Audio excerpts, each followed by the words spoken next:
Hello friends, welcome to our class. आज हम start कर रहे हैं करंट में आया बहुत ज़्यादा इंपॉर्टेंट टॉपिक। अब हम बात करते हैं आखिर टॉपिक है क्या और चर्चा में क्यों है। 2018 में जर्नल सिंह फैसले में कोर्ट ने एससी और एसटी के लिए पिछड़ापन साबित करने की आवश्यकता को हटा दिया, लेकिन प्रतिनिधित्व की कमी और डेटा प्रस्तुत करने की अनिवार्यता को बनाए रखा। दशकों से भारत में आरक्षण बढ़ाने की मांग सुप्रीम कोर्ट द्वारा निर्धारित 50% की सीमा से टकराती रही है, लेकिन केंद्र सरकार द्वारा घोषित जातीय जनगणना इस बहस को एक नया मोड़ दे सकती है। तो जो ये न्यूज़ है ये लिया गया हिंदुस्तान एंड बहुत सारे और भी न्यूज़ चैनल एंड न्यूज़पेपर में से कवर किया गया। अब बात करते हैं इसके कुछ प्रमुख तथ्यों की। तो साल 1901 की जनगणना में 1646 और साल 1931 की जनगणना में कुल 4147 जातियों की संख्या बताई गई थी। साल 1931 की जनगणना के अनुसार 52.4% ओबीसी, 22.6% अनुसूचित जाति या जनजाति, 17.6% अगड़ी जातियाँ और 16.2% अल्पसंख्यक समुदाय के लोग थे। मंडल कमीशन की रिपोर्ट अविभाजित भारत के 50 साल पुराने इन्हीं आंकड़ों पर आधारित थी। यूपीए सरकार के दौरान साल 2011 में जनगणना के बाद सामाजिक और आर्थिक नजरिए से जातियों की गणना हुई थी। कई रिपोर्टों के अनुसार उस सर्वे में 46 लाख से ज़्यादा जातियों का विवरण भी था, इसीलिए वो रिपोर्ट पूरे तौर पर कभी भी प्रकाशित नहीं हुई। जस्टिस रोहिणी आयोग की रिपोर्ट के अनुसार केंद्रीय लिस्ट में लगभग 2633, जबकि राज्यों में लगभग 3651 ओबीसी की जातियां भी शामिल हैं। अब बात करते हैं थोड़ा जातिगत जनगणना की, किस जनगणना में कितनी जातियों का जिक्र किया गया था। तो जो 1901 था तो उसकी जनगणना में 1646 जातियों का जिक्र था और 1931 में 4147 जातियां बताई गई थी। केंद्र सरकार मोबाइल और ऐप के माध्यम से डिजिटल जनगणना कराने का दावा कर रही है। 2011 की जनगणना में लगभग 25 लाख सरकारी शिक्षकों और कर्मियों की ड्यूटी के साथ लगभग 2200 करोड़ रुपए का खर्च भी हुआ था। साल 2019 में जनगणना के मद में लगभग 8754 करोड़ रुपए के खर्च का अनुमान था और ये अब ज़्यादा बढ़ गया है। उसके बावजूद 2025 से 26 के बजट में जनगणना के मद में केंद्र सरकार ने सिर्फ 574 करोड़ रुपए का प्रावधान किया। 16वीं जनगणना के लिए निर्धारित फॉर्म में 20वां नया कॉलम बढ़ाने और 2011 की अप्रकाशित रिपोर्ट की गलतियों से बचने के लिए केंद्र सरकार को राज्यों के साथ मिलकर जातियों और उपजातियों की लिस्ट को अंतिम रूप देना होगा। इस प्रक्रिया में विपक्ष शासित राज्यों से समुचित विमर्श से जाति के नाम पर सामाजिक असंतोष को भड़काने वाली ताकतों को नियंत्रित रखना भी बड़ी चुनौती हो सकता है। मुस्लिम समुदाय के लोगों को ईडब्ल्यूएस के साथ कई राज्यों में ओबीसी आरक्षण का लाभ मिलता है और जनगणना में मुस्लिम समुदाय में जातियों के सर्वे पर भी कानूनी विवाद हो सकता है। अब बात करते थोड़ा मंडल आयोग की। तो मंडल आयोग या फिर दूसरा सामाजिक एवं शैक्षणिक पिछड़ा वर्ग आयोग को वर्ष 1979 में भारत के सामाजिक या फिर शैक्षिक रूप से पिछड़े वर्गों के लोगों की पहचान करने के लिए गठित किया गया था। इसकी अध्यक्षता बीपी मंडल ने की थी और इसने वर्ष 1980 में अपनी रिपोर्ट प्रस्तुत की तथा वर्ष 1990 में इसे लागू किया गया था। इस आयोग की रिपोर्ट से पता चला कि देश की 52% आबादी ओबीसी वर्ग से संबंधित है। प्रारंभ में आयोग ने तर्क दिया कि सरकारी सेवा में आरक्षण के प्रतिशत को इस प्रतिशत से मेल खाना चाहिए। हालांकि ये एमआर बालाजी बनाम मैसूर राज्य मामले 1963 में सर्वोच्च न्यायालय के फैसले के खिलाफ किया, जिसने 50% की सीमा निर्धारित की थी। एससी और एसटी के लिए पहले से ही 22.5% आरक्षण था, इसीलिए ओबीसी के लिए आरक्षण को 27% पर सीमित कर दिया गया था। आयोग ने गैर हिंदुओं के बीच पिछड़े वर्गों की भी पहचान की थी। थोड़ा सा बात करते हैं 1931 की इस जनगणना पर आधारित थी मंडल आयोग की रिपोर्ट। जैसे कि अनुसूचित जाति या जनजाति थे 22.6%, ओबीसी को मिला था 52.4%, अगड़ी जातियों को 17.6% और अल्पसंख्यक 16.2%। आंकड़े 1931 की जनगणना के मुताबिक है। अब बात करते हैं मंडल आयोग की सिफारिशों की। तो ओबीसी को सार्वजनिक क्षेत्र और सरकारी नौकरियों में 27% आरक्षण प्रदान किया जाना चाहिए। उन्हें सार्वजनिक सेवाओं के सभी स्तरों पर पदोन्नति में समान 27% आरक्षण प्रदान किया जाना चाहिए। आरक्षित कोटा यदि पूरा नहीं किया गया तो उसे 3 वर्ष की अवधि के लिए आगे बढ़ाया जाना चाहिए। ओबीसी और एससी और एसटी के समान आयु में छूट प्रदान की जानी चाहिए। सार्वजनिक क्षेत्र के उपक्रमों, बैंकों, सरकारी अनुदान प्राप्त निजी क्षेत्र के उपक्रमों, कॉलेजों और विश्वविद्यालयों में आरक्षण प्रदान किया जाना चाहिए। सरकार इन सिफारिशों को लागू करने के लिए आवश्यक कानूनी प्रावधान करे, क्योंकि जो ये सिफारिश है तो ये कहीं ना कहीं सामाजिक न्याय को सुनिश्चित भी करती है। अब बात करते हैं मंडल आयोग के क्या प्रभाव थे। तो मंडल आयोग के कार्यान्वयन के परिणाम स्वरूप सरकार को व्यापक विरोध का सामना करना पड़ा। जब सरकार ने इसे लागू करने का निर्णय लिया तो जहां छात्रों ने विरोध में आत्मदाह किया, कार्यान्वयन को अंततः इंदिरा साहनी बनाम भारत संघ मामले में चुनौती दी गई थी। तो अब बात करते हैं इंदिरा साहनी एवं अन्य बनाम भारत संघ 1992 के मामले की।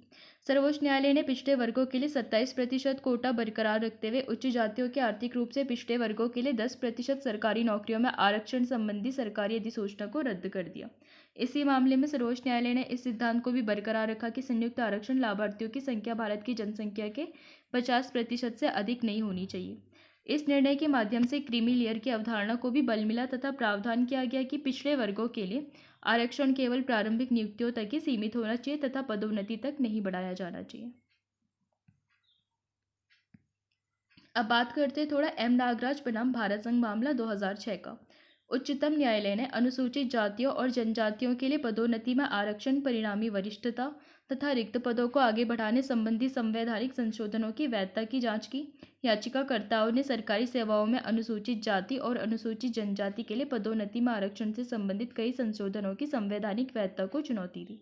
जिन संशोधनों को चुनौती दी उनमें मुख्यतः संविधान का 77वां संविधान संशोधन अधिनियम 1995 जिसमें अनुच्छेद 16(4)(a) को शामिल किया गया, संविधान 85वां संविधान संशोधन अधिनियम 2001 जिसमें अनुच्छेद 16(4)(a) के अंतर्गत पदोन्नति के लिए परिणामी वरिष्ठता का प्रावधान दिया गया, संविधान का 81वां संविधान संशोधन अधिनियम 2000 जिसमें रिक्त पदों को आगे बढ़ाने के लिए अनुच्छेद 16(4)(b) को शामिल किया गया तथा संविधान 82वां संविधान संशोधन अधिनियम 2000 जिसमें अर्हक अंकों में छूट देने के लिए अनुच्छेद 335 में एक प्रावधान शामिल किया गया था। अब बात करते हैं नागराज केस में सुप्रीम कोर्ट के डिसीजंस क्या रहे थे। तो उच्चतम न्यायालय ने अनुसूचित जातियों और अनुसूचित जनजातियों के लिए पदोन्नति में आरक्षण से संबंधित सभी संशोधनों की संवैधानिक वैधता को बरकरार रखा। न्यायालय ने निर्णय दिया कि ये संशोधन संविधान के अनुच्छेद 14, 15 और 16 के अधीन समानता के मूल ढांचे का उल्लंघन नहीं करते, क्योंकि जो आर्टिकल 15 है तो उसमें भी बात की गई है जैसे कि कुछ विशेष प्रावधानों की, जैसे कि SC/ST को भी कुछ विशेष प्रावधान, बच्चों एंड महिलाओं के लिए भी कुछ विशेष प्रावधान, वैसी चीज़ें उसमें मेंशन है, क्योंकि कहीं ना कहीं ये जो विधि के समान संरक्षण है उस धारणा पर आधारित है। न्यायालय ने कहा कि ये संशोधन सक्षमकारी प्रावधान है जो राज्यों को पिछड़ेपन एवं अपर्याप्त प्रतिनिधित्व की पहचान करने तथा समग्र दक्षता बनाए रखने पर पदोन्नति में आरक्षण प्रदान करने की अनुमति देते हैं, लेकिन उन्हें बाध्य नहीं करते। हालांकि न्यायालय ने कहा कि राज्यों को 50% अधिकतम सीमा तथा क्रीमी लेयर की अवधारणा जैसी निर्धारित संवैधानिक आवश्यकताओं के तहत आरक्षण को उचित ठहराने के लिए मात्रात्मक डेटा एकत्र करना चाहिए और आरक्षण को अनिश्चित काल तक नहीं बढ़ाना चाहिए। न्यायालय ने स्पष्ट किया कि यदि राज्यों के पास बाध्यकारी कारण भी हो तो भी आरक्षण से अतिशयता नहीं होगी या मूलभूत संवैधानिक सीमाओं का उल्लंघन भी नहीं होगा। न्यायालय ने व्यक्तिगत मामलों में पदोन्नति में आरक्षण प्रदान करने वाले विशिष्ट राज्य अधिनियमों की वैधता की जांच के लिए सिद्धांत निर्धारित किए थे। अदालत ने कैचअप नियम पर भी जोर दिया। कैचअप नियम यह है कि आरक्षित श्रेणी से आने वाले अभ्यर्थी को फीडर ग्रेड में अपने वरिष्ठ सामान्य अभ्यर्थियों की तुलना में पहले पदोन्नति मिल जाती है तथा वह पदोन्नत श्रेणी में वरिष्ठ सामान्य अभ्यर्थियों से कनिष्ठ होगा। न्यायालय ने कहा कि कैचअप नियम और परिणामी वरिष्ठता संसद की संशोधन शक्ति से परे नहीं है। न्यायालय की संविधान 81वें संविधान संशोधन अधिनियम 2000 द्वारा सम्मिलित अनुच्छेद 16(4)(b) के संवैधानिक वैधता को बरकरार रखा, जो कि अनुसूचित जातियों या फिर अनुसूचित जनजातियों के लिए आरक्षित रिक्तियों को आगामी वर्षों में आगे ले जाकर भरने की अनुमति देता है। उन्हें उस वर्ष की रिक्तियों से अलग माना जाएगा जिस वर्ष वे भरी जा रही होंगी। न्यायालय ने कहा कि अनुच्छेद 16(4)(b) के तहत कैरी ओवर रिक्तियों पर 50% की अधिकतम सीमा को हटाने तथा वर्तमान रिक्तियों के लिए अधिकतम सीमा को बरकरार रखने की टाइम फैक्टर भी प्रकट होता है। आर्टिकल 335 के अंतर्गत समग्र प्रशासनिक दक्षता के हित में राज्यों को अब तथ्य स्थिति के आधार पर समय सीमा लागू करनी होगी। न्यायालय ने स्पष्ट किया कि रिक्त पदों को आगे बढ़ाने के लिए भी राज्यों को पिछड़ेपन, प्रतिनिधित्व की अपर्याप्तता तथा प्रत्येक मामले में समग्र प्रशासनिक दक्षता के अनुपालन के अनिवार्य कारणों का अस्तित्व प्रकट भी करना होगा। अब बात करते थोड़ा जर्नल सिंह वाद 2018 वाला।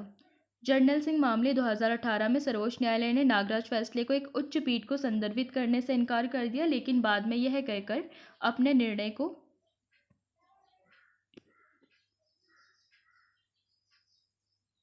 बदल दिया कि राज्यों को SC या फिर ST समुदाय के पिछड़ेपन के मात्रात्मक डेटा प्रस्तुत करने की आवश्यकता नहीं है।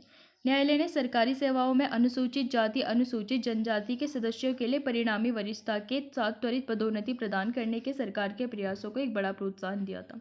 अब बात करते हैं हमारे संविधान में क्या क्या प्रावधान है जो कि समानता की बात करते हैं। इस मामले में संविधान के अनुच्छेद 16 का चौथा जो क्लॉज है उसके अनुसार राज्य सरकारें अपने नागरिकों के उन सभी पिछड़े वर्गों के पक्ष में नियुक्तियों या फिर पदों के आरक्षण हेतु प्रावधान कर सकती है जिनका राज्य की राय में राज्य के अधीन सेवाओं में पर्याप्त प्रतिनिधित्व नहीं है। आर्टिकल 16(4)(a) के अनुसार राज्य सरकारें अनुसूचित जाति और अनुसूचित जनजाति के पक्ष में पदोन्नति के मामले में आरक्षण के लिए कोई भी प्रावधान कर सकती है यदि राज्य की राय में राज्य के अधीन सेवाओं में उनका पर्याप्त प्रतिनिधित्व नहीं है।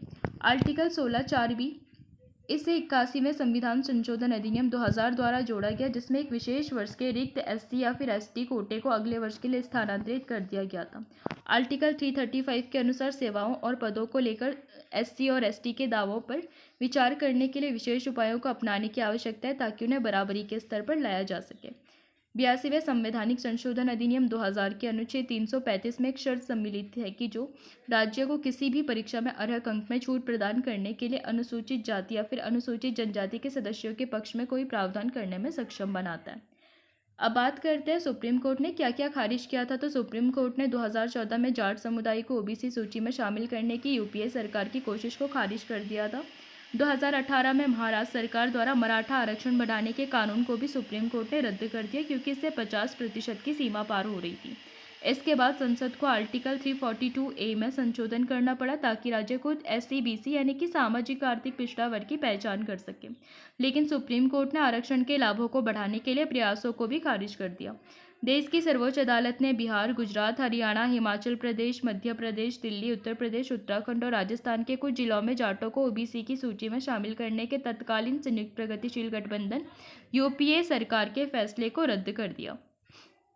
कोर्ट ने महाराष्ट्र के 2018 के एक कानून को रद्द कर दिया जिससे मराठों को आरक्षण का लाभ दिया गया। तर्क दिया गया कि इससे राज्य में कुल आरक्षण 50% के निशान को पार कर जाएगा। उस फैसले में यह भी कहा गया था कि केवल केंद्र सरकारी सामाजिक और आर्थिक रूप से पिछड़े वर्ग या फिर SC/BC को परिभाषित कर सकती है। इस फैसले के बाद संसद को अनुच्छेद 342(a) में संशोधन करना पड़ा जिससे राज्य और केंद्र शासित प्रदेशों को SC/BC की पहचान करने का अधिकार बहाल हो गया था। अब बात करते हैं 2019 में EWS आरक्षण मिला था थोड़ा सा उसकी। सुप्रीम कोर्ट ने 103वें संवैधानिक संशोधन के सलाहकारों को अध्यक्ष पद पर नियुक्त किया है। ये भारत भर में सरकारी कार्यालयों और शहरों में समर्थकों के आर्थिक रूप से मजबूत यानी कि EWS के लिए 10% नवीनता प्रदान करता है। 10% EWS कोटा 103वें संवैधानिक संशोधन अधिनियम 2019 के तहत अनुच्छेद 15 और 16 में संशोधन करके पेश किया गया था। इस अनुच्छेद में अनुच्छेद 15 का छठा क्लॉज और अनुच्छेद का 16 का छठा क्लॉज इसको भी सम्मिलित किया गया। ये आर्थिक रूप से कमजोर वर्गों EWS हेतु शिक्षा संस्थानों में प्रवेश और नौकरियों में आर्थिक आरक्षण के लिए ये अनुसूचित जाति यानी कि SC, अनुसूचित जनजाति यानी कि ST तथा सामाजिक और शैक्षिक रूप से पिछड़े वर्गों SC/BC इनके लिए 50% आरक्षण नीति द्वारा कवर नहीं किए गए गरीबों के कल्याण को बढ़ावा देने के लिए अधिनियमित किया गया था। ये केंद्र और राज्यों दोनों के समाजों के EWS को आरक्षण प्रदान करने में सक्षम बनाता है। अब बात करते थोड़ा जातीय जनगणना का महत्व क्या हो सकता है। तो अब केंद्र द्वारा घोषित जातीय जनगणना वास्तविक आंकड़ों और प्रतिनिधित्व की स्थिति को दर्शाएगी। इसके बाद ही संभवतः सुप्रीम कोर्ट द्वारा निर्धारित मानकों को पूरा कर सकती है। ये जनगणना आने वाले वर्षों में आरक्षण व्यवस्था और न्यायिक समीक्षा के संदर्भ में नीति निर्धारण के लिए एक ठोस आधार भी बन सकती है। अब बात करते हैं भारत में जनगणना की बारे में। भारत में जनगणना की शुरुआत 1881 के औपनिवेशिक अभ्यास के साथ हुई। जनगणना का उपयोग सरकार, नीति निर्माताओं, शिक्षाविदों और अन्य लोगों द्वारा भारतीय आबादी का आकलन करने, संसाधनों तक पहुंच बनाने, सामाजिक परिवर्तन की रूपरेखा तय करने और परिसीमन अभ्यासों के लिए किया जाता है। हालांकि इसके एक अप्रभावी साधन के रूप में आलोचना की जाती है जो कि विशेषीकृत आकलन के लिए अनुपयुक्त है। अब बात करते हैं सामाजिक, आर्थिक और जाति जनगणना की। तो SCCC पहली बार वर्ष 1931 में आयोजित किया गया था जिसका उद्देश्य अभाव के संकेतकों के पहचान करने के लिए ग्रामीण और शहरी दोनों क्षेत्रों में भारतीय परिवारों की आर्थिक स्थिति के बारे में सूचना एकत्र करना था। ये विभिन्न जाति समूहों की आर्थिक स्थितियों का मूल्यांकन करने के लिए विशेष जाति नामों पर भी डेटा एकत्र करता है। अब बात करेंगे जनगणना और SCCC के बीच में क्या अंतर है। तो जनगणना भारतीय जनसंख्या का एक सामान्य चित्र प्रदान करती है जबकि SCCC का उपयोग राज्य सहायता के लाभार्थियों की पहचान करने के लिए किया जाता है। जनगणना अधिनियम 1948 के तहत जनगणना के आंकड़े गोपनीय होते हैं जबकि SCCC में संग्रहित व्यक्तिगत सूचना सरकारी विभागों द्वारा परिवारों को लाभ देने या फिर लाभ से वंचित करने के लिए उपयोग के लिए उपलब्ध होती है। अब बात करेंगे थोड़ा जाति जनगणना की पृष्ठभूमि की। तो भारत में जाति आधारित आंकड़ा संग्रह का एक लंबा इतिहास है, जिसमें कि 1931 तक की जातियों की सूचना भी शामिल है। वर्ष 1951 के बाद जातिगत आंकड़ों का संग्रह बंद करने का निर्णय लिया गया, ताकि इस विभाजनकारी दृष्टिकोण से बचा जा सके और राष्ट्रीय एकता को बढ़ावा दिया जा सके। हालांकि बदलती सामाजिक राजनीतिक गतिशीलता और सटीक सूचना की आवश्यकता को देखते हुए जातिगत जनगणना का नया सिरे से आह्वान भी किया जा रहा है।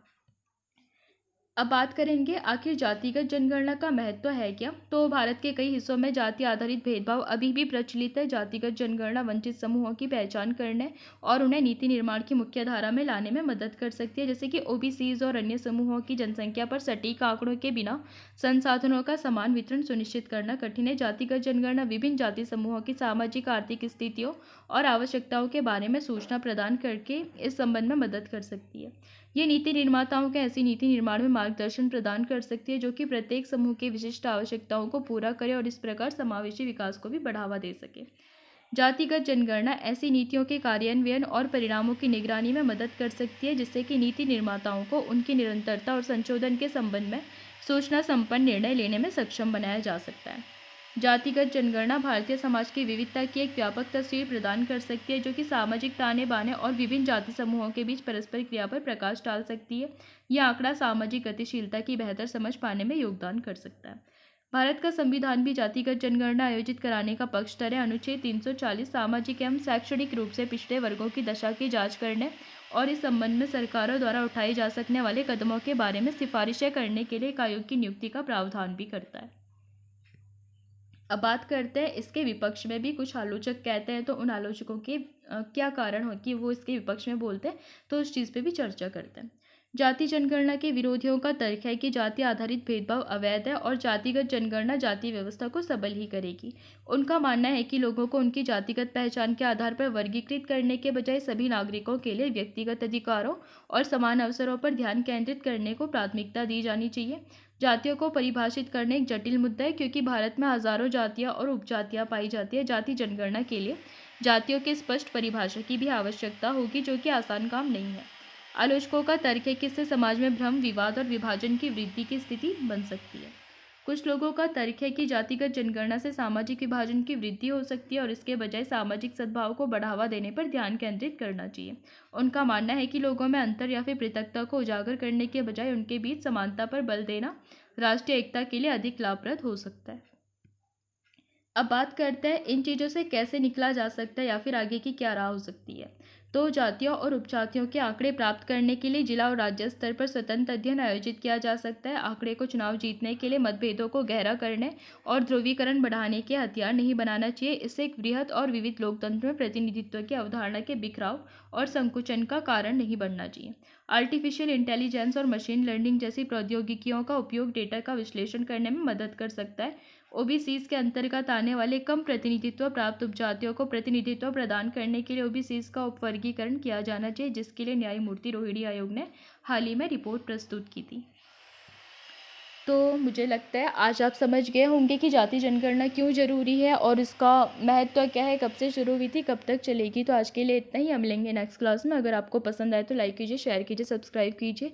चैनल का लिंक आपको डिस्क्रिप्शन में मिल जाएगा, आप वहाँ पर जाकर ज्वाइन कर सकते हैं ताकि आपको क्लासेस अपडेट मिलती रहे। साथ में आपको PDF भी प्रोवाइड हो जाएगी। Thanks to watching.